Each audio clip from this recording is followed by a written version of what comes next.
Hi there. My name is Emma. Thank you for clicking. Today's lesson is on vocabulary for the Olympics.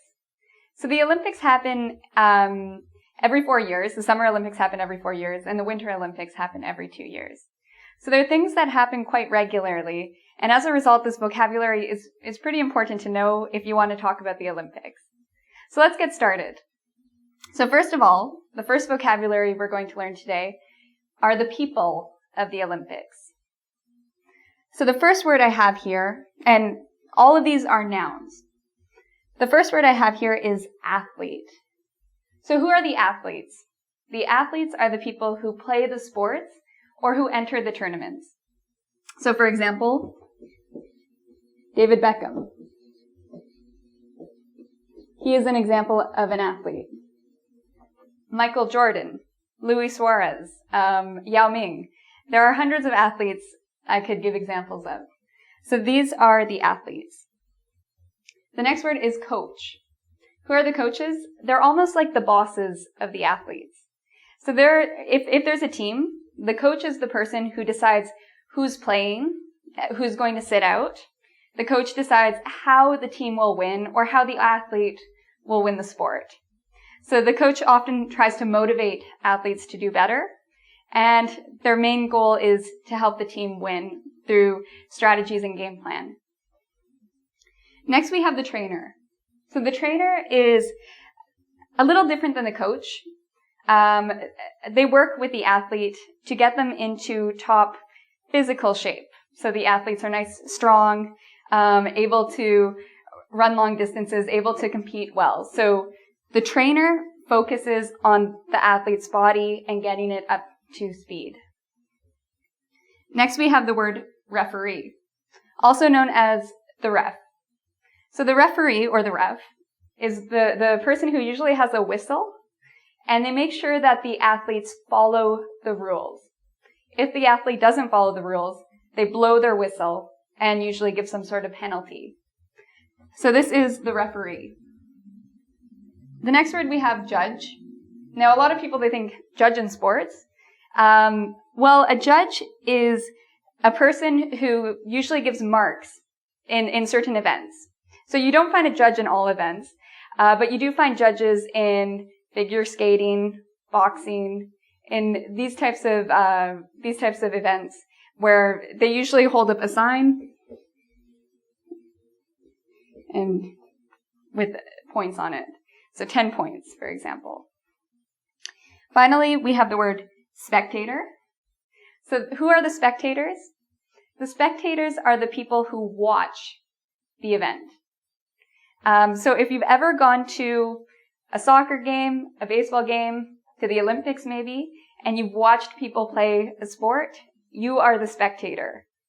So usually during the Olympics, there are thousands and thousands of spectators, people watching the sports. Actually, I'm going to add one more word here. Fan. So fans are, they're usually a type of spectator. They're people who really love a certain team or a certain player. So are you fans of any athletes? Are any of you out there huge David Beckham fans or big Michael Jordan fans, Yao Ming? Let me know if you're a fan of any athletes. Okay, so next we are going to look at places and things of the Olympics. So here are some of the places of the Olympics.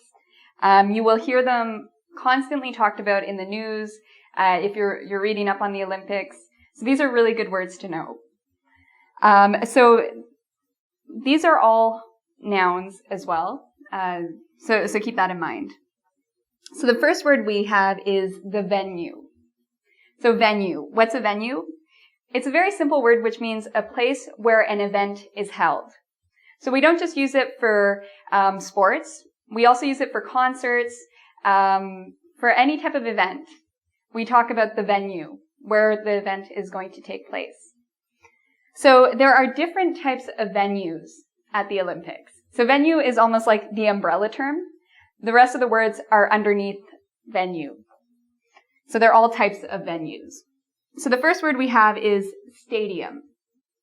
So a stadium is a circular building or an oval-shaped building that has a lot of seats, usually thousands of seats, and this is where you sit and you watch different sports take place, or concerts. So in general, I'm not that great of a drawer, but I'll just try to... So you notice it's oval-shaped, and inside the stadium, there would be thousands of seats. And of course, the closer you are to the floor, the better. There are some seats near the top. These aren't really that good to have. You can't really see anything. Sometimes we actually call this the nosebleed section. Okay, so stadiums are often without roofs. So oftentimes you can see the sky when you're in a stadium. Now, an arena is very similar to a stadium. Often the word arena and stadium are used interchangeably. So you can say stadium or arena. They usually mean the same thing. Although sometimes some people say that an arena has a roof, and so it's completely indoors, whereas a stadium is outdoors. Although, again, this depends. Usually they're used interchangeably. So, again, you could use stadium or an arena to describe this type of building. The next word we have is swimming pool. A lot of you probably know this word already. It's a venue for the Olympics. A lot of sports are water sports, and they take place at the swimming pool. Finally, we have the word track. So what is a track? Well, it's also this shape.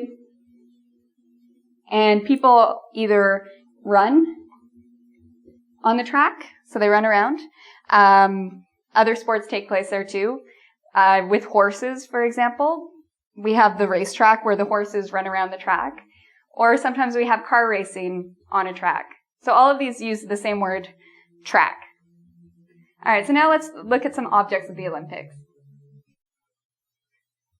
Okay, so first of all, we have the torch. This is almost it's the symbol of the Olympics. So what is a torch? I don't know if you can tell what this is, but this is supposed to be fire.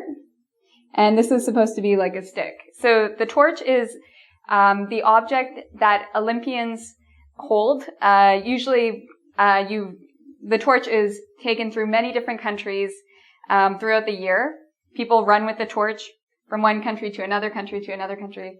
So here's an example of what a torch would look like. The next word we have is the medal. Now this is the goal of all the Olympians. They want to win a medal. What color do the medals come in? The best one is gold. So you can be a gold medalist. And that's what we call somebody who wins a medal, a medalist. If you come in second, you would be a silver medalist, and you would win the silver medal. And for third place, it's bronze. So bronze is the third place, and you would be a bronze medalist if you won third place. Next, we have the word podium. So the podium is this thing these little people are standing on. So imagine them as Olympians. I know they're kind of skinny for Olympians, but and so usually the person who wins the gold would be at the top of this part of the podium. Silver or second place is here, and third place is here. So this whole thing with the 3 levels is the podium. So after somebody wins an event, they get to go on the podium, smile for the cameras, wave to everyone, and get awarded with a medal. So now let's look at some of the common sports of the Olympics. Okay, so let's get started on some of the common sports of the Olympics. The first one we have here is weightlifting. So what is weightlifting? Well, I have here what are called barbells. It's when both men and women, they lift very heavy weights. And whoever lifts the heaviest amount of weights wins the competition. So that's weightlifting. Usually the people in weightlifting, they have these huge muscles. The second sport we're going to talk about, wrestling. Now, I don't know if you can really understand this picture too well. I tried. This is a mat. And on this mat, there are 2 people who are wrestling, which means it's a form of fighting. the point of wrestling is to try to get your opponent on the ground with I think their shoulders are supposed to touch the ground. So it's a form of fighting that you often see in the Olympics. Okay, and in the Olympics, it's different from WWE wrestling. It's very different. So this is Olympic wrestling.